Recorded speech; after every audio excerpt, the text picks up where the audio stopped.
Welcome to Tapped In. My name is David Figueroa-Martinez, and today we're going to be covering the hidden victory of competition prep. And my opinion, I have a student who is getting ready to compete. They tweak their knee and they may not make it, which is completely fine by me. I have it's happened to me. It's happened to quite a few training partners who have signed up for a competition with something specific in mind. Some of them were specifically like, hey, I'm trying to make a career out of this. Most of them are hobbyists, quote unquote hobbyists, people who have full-time jobs and are just trying to do this as an experience, as a moment to see what that's like. Some of them compete a little bit more often, even though they have full-time jobs, whatever. The goal isn't for me, the goals aren't the medals.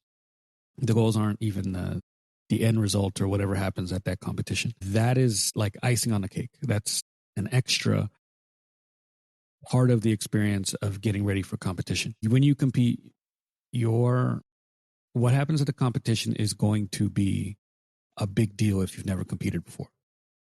It's going to test your jiu-jitsu. Is it effective? Are you on the right path? Is your cardio where it should be? Have you managed your weight? There's a lot of things that go into it that will kind of dictate what that competition experience is going to be like. And you get a lot from competing. I don't regret competing. I competed a lot at white and blue belt, a few times at purple, and maybe once at brown. I don't remember the brown. I have not competed as a black belt. I'm at a stage in my life where it just doesn't excite me like it once did. And I'm just not as in tuned or pulled by competing. But competition prep, even if you're not competing, but maybe you're training, one of your main training partners is, and you have to step up your game in order to kind of assist them, that's a huge plus towards the development of your own game. And my position on it is, if you don't make the competition, it's not a bad thing. It's not a slight to the academy. It's not a slight to you. No one's looking at you in a way that's derogatory or like, he's trying to get out of it. I don't think those thoughts happen to people. I think most people are proud of you for even signing up, proud of you for stepping in and doing the things that you were supposed to be doing. And sometimes life just happens. There's no guarantee that you're going to make it to the competition. No guarantee that you're even going to get there and there's going to be someone for you. So we're not harping on that as the people who are not making competition their full-time job. The things that I think that you will get out of just gearing up for a competition are plentiful. There's one that really comes to mind, which is training with intent. I think so often students will train very relaxed. Relaxed training isn't bad, but sometimes you need to turn it up. And sometimes you have to have those training moments where your training is turned up, where your training partners are trying to model what it's like to compete, and they're going close to 100%. They're not trying to injure you. They're not trying to create some issue where it's unsafe to compete or it's unsafe to train. But you have to feel what it's like to be in a competition, and you're going to have to hit the gas. Your opponent is hitting that gas, and their gas tank might be better than your gas tank, or their grips are going to be stronger than your grips. There's a bunch of things that happen in competition that you don't really feel in your day-to-day jiu-jitsu training. People are more intentful with their grips. They're more intentful with the pace that they decide to push for. Some people will outpace you, and that's a strategy on their part trying to beat you. You don't experience that as often in a training room. I think people also battle and fight out of and into better situations a lot more because they know that when you compete, you have 6 minutes, everyone's watching, and those 6 minutes can be a failure or a success, and that can be guided by a simple mistake. You're in mount, you're trying to go for that arm bar, that Ezekiel, that whatever it might be, and you get turned around, and now you're in the bottom of guard, and there's a minute left, you're exhausted, and that person starts to pass your guard, and you find a moment where you have to make a decision on whether you're going to put everything you have left into stopping that guard pass? Or are you going to be lackadaisical and kind of forgiving like you are in the training room? Or are you going to break mentally? And the mental break happens.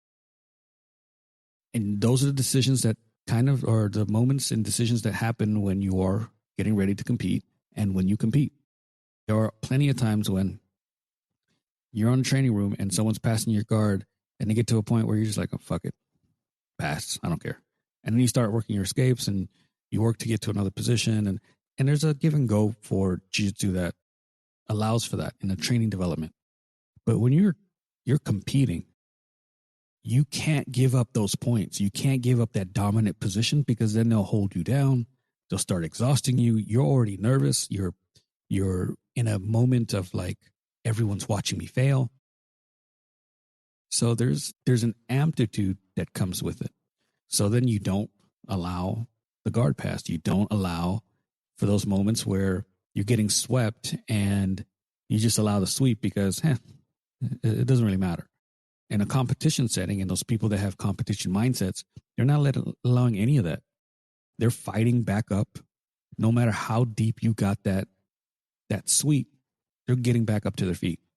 Because getting back up to their feet typically means no points are scored. Maybe there's an advantage depending on the organization you're competing at.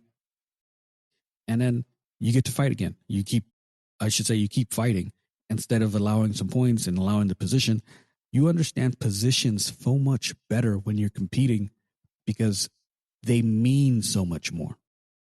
So you have people who will routinely play off their back and allow a lot of things to happen in the training room that you don't allow happen in competition because, again, that pass, that transition from the guard to side or from side to mount or to the back mount escalates and ramps up what that moment really means. And you get down on points and you start getting worried and those positions start mounting up. And so I think it forces you to be more intentful. Students who compete don't allow the sweeps to happen as much. They worry about the grips far more because the grips are super important. They're earlier to fighting grips. They maybe don't play as relaxed from the bottom because you know that once the person gets to a bad position for me, things are going to change. So your intent of training changes. Also, you become a little bit selfish, and you're supposed to, because you have to maintain a certain level of training so that you can get the most out of every session you have. So you start pushing the pace. Maybe you're a little bit more stern with your weight. You're not allowing your teammate to work as much because, again, you are getting ready for competition. Those elements change the way you view your opportunities when you're on the mat, and they change how you view yourself. You do become a bit more, I'm going to be a bit more aggressive because I need to be. I think it also helps you develop a game plan. Most white belts don't have a game plan at all. They're still developing and learning and seeing where things are going and how they all work with one another. But there isn't a whole lot of game planning there. Blue belt, I think, is where most people start developing some kind of a game plan. And then purple is when you start sharpening all the tools in that game plan. I think that people who sign up for competitions then start looking at, because it's no longer just a role, it's now a sport. And we're used to having sports that have game plans. So then we adapt that same approach to jiu-jitsu. What is my goal when we shake hands and the referee says, combate? What's the thing that I'm going to look for? So then you start moving from there. Like if I get this collar, I want to do a collar drag, or I want to do a double, or I want to do a single, whatever it is. I want to pull guard. That's the formulation of a game plan. And then if I got to the position that I wanted to get to, what do I do from there? You start just thinking about things in a different format than just whatever happens, happens. And that's great for fun. That's great for having a good time. Not great for development of a skill. Every time I'm on the mat, most times I should say, I'm looking to do something specific. I might be working on my omoplatas. I might be working on my back takes. I might be working on not letting you pass the guard. And that might change from person to person. I might roll with someone who's great at defending the back. That's who I want to chase the back for. I might roll against someone who's great at guard play. That's who when I roll with that person, my goal is to pass the guard.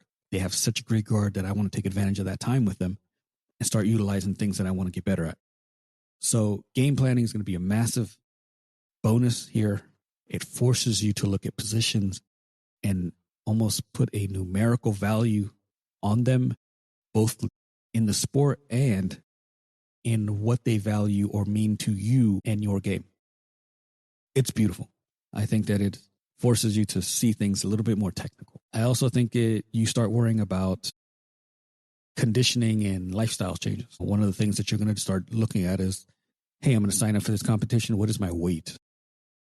And then you start looking at, like me, I never really cut weight. If it was close enough, I might do a little cut, but I was never a big weight cutter. I hated the process. I didn't see the point for me.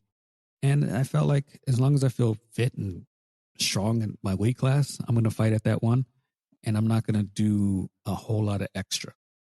Again, if I was close enough, a couple pounds, I'll do what I need to do. Like I'll watch what I eat healthy wise. I'm not sitting in a sauna, but you start looking at, oh, I'm signing up for, I don't know, I forget the weight classes. Let's say I'm 200 and whatever pounds and I'm 10 pounds past a specific weight and I want to get there and I'm months out. Maybe I start working on it. And that working on it isn't like I'm cutting weight per se, but it's me making better choices about what I'm drinking, what I'm eating. Maybe I drink a lot. Maybe I drink a lot of soda. Maybe I'm a big sweets person. And then you start making just little changes and you start getting surprised by how much those little changes will do a huge number on that weight. And then you start feeling better about yourself. You start moving a little bit better. You start feeling less in the stomach. I know when I've gained a little bit of weight because I'll move and I can feel my stomach move a certain way. And I hate that feeling. That's just me though. And then there's times when I've never been a beanpole, but I feel strong. I feel good. And I might have a little panzón in the belly, but I still feel good and I'm happy there. So when you're getting ready to compete, you start thinking about those things and you start making different life changes and you start training more. You start training maybe a little differently. Your coach might put you in a position where you're in the middle for 8-10 minutes and you don't get to leave. You're every minute or every winner or loser in whatever the rule set is, a new person comes in and you stay in the middle. Those are all things that you start doing because you know you want to build up your cardio. You want to build up your game when you're exhausted. It's really easy to have a game when you're 100% fresh. I came in, this is my first roll, or even between rolls.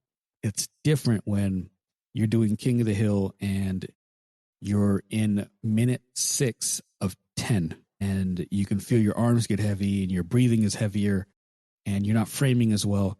Is your technique technical enough to help you survive and even become offensive from that position? Like those are things that you start to see when you start training for competition. It's a huge asset and it kind of also helps your mental approach because you've gone through X amount of these drills or competition prep style training sessions that you're like, okay, I'm good. I'm okay. I defend off the back really well. I still fight for getting back up. And if you're exhausted and still fighting, and so you can rely on those things and you start learning about yourself. You start learning and gaining confidence with how you approach jiu-jitsu and you think I'm not, there's a different level to me that I didn't realize was there because I had never competition prepped. I also think along those notes, it helps having to think about competing and what that does to your psyche. I used to get super nervous every time I thought about the competition, especially the first couple I did. And every time I thought about it, my pulse would race, my hands would get clammy, and I would have to train myself to kind of calm down. It's not easy. And I think that just signing up and let's say you don't make it, the act of mental exercises that you end up having to do, even to get there, like approach that date, is a big aspect of the process. And it's never going to feel right. Like I've never competed not nervous to some extent, but I got better at managing those nerves over time. And I think they helped me kind of put things into perspective of when I train, it's not the same thing. It's not the worst thing. It's not the thing that I can't do. So that mental prep and that like doing the reps mentally and game planning mentally. And then you start applying that to your training sessions. Like, hey, let's start on the feet. And then if your thing is cross collar grip, collar drag, and you're hitting that and it feels a little bit more natural because you've been doing the mental reps of it. And then you start thinking about, okay, what if they land this way or that way? And then you start applying that when it actually physically happens. It helps. It generally helps. And some people don't think it does, but it does. It frees up your mind and you start to, all those mental reps kind of translate in a weird way into the physical realm where I mentally prepared myself to understand that he may not fall the way that I envisioned he fell. So then I start thinking about, what if he falls this way? What if he does this? What if he doesn't fall at all? What if I fall? Like, and then you're like, okay, so if I fall, I'm going to do this. If he doesn't move, I'm going to do this instead. So then you start developing, again, a game plan mentally, but then you start approaching that every time you're on the mat. And because you're trying to run your game plan every time, I'm going to do this arm drag or collar drag. When I pull him to the mat, I'm going to get heavy. When I get heavy, I'm going to start passing the guard. And then it just builds off of that. So I think it's super helpful to do the mental stuff and to put yourself in really bad positions during the competition prep so that you can build up your mental resilience. Lastly, I think that there's a shift in the identity of the person who decides to compete. I think that sometimes we look at, and I only say hobbyist because that's the common term. I don't like the term. The hobbyist trains more often than not in a more relaxed way. They may not have the biggest view or the best view of themselves. We sometimes talk down about ourselves to ourselves and we say, oh, I suck or this or that. And then when you start competing, yes, you're going to be nervous and yes, you're going to have a lot of doubts. But the act of signing up oftentimes does something to a student where you have to become more aggressive, a bit more confident, even if you're faking it. And that faking it starts transitioning to how you approach, which is what I spoke of earlier. You become more intentful. You start finding success because you're more intentful. So then that translates over to your identity, and your identity starts to shift and you become more confident.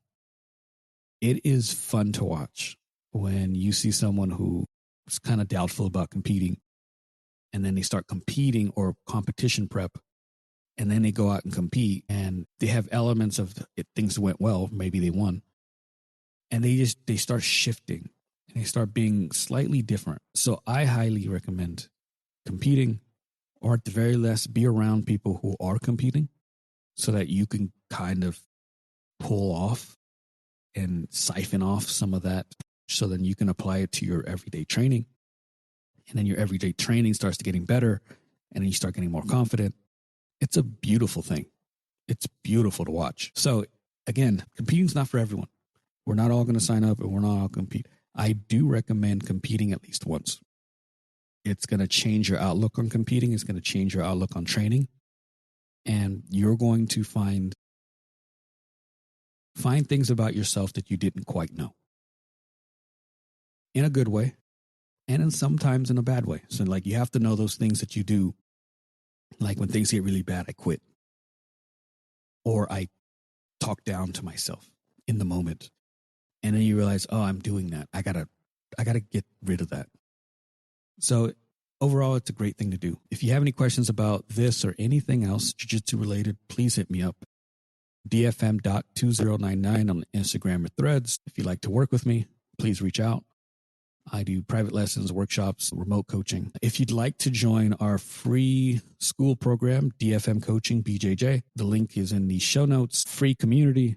I'm trying to make it something that's positive for everyone and can get stuff out of it. Ask questions, see video techniques. I have some audio series on there that can also help. Until next time, thank you so much.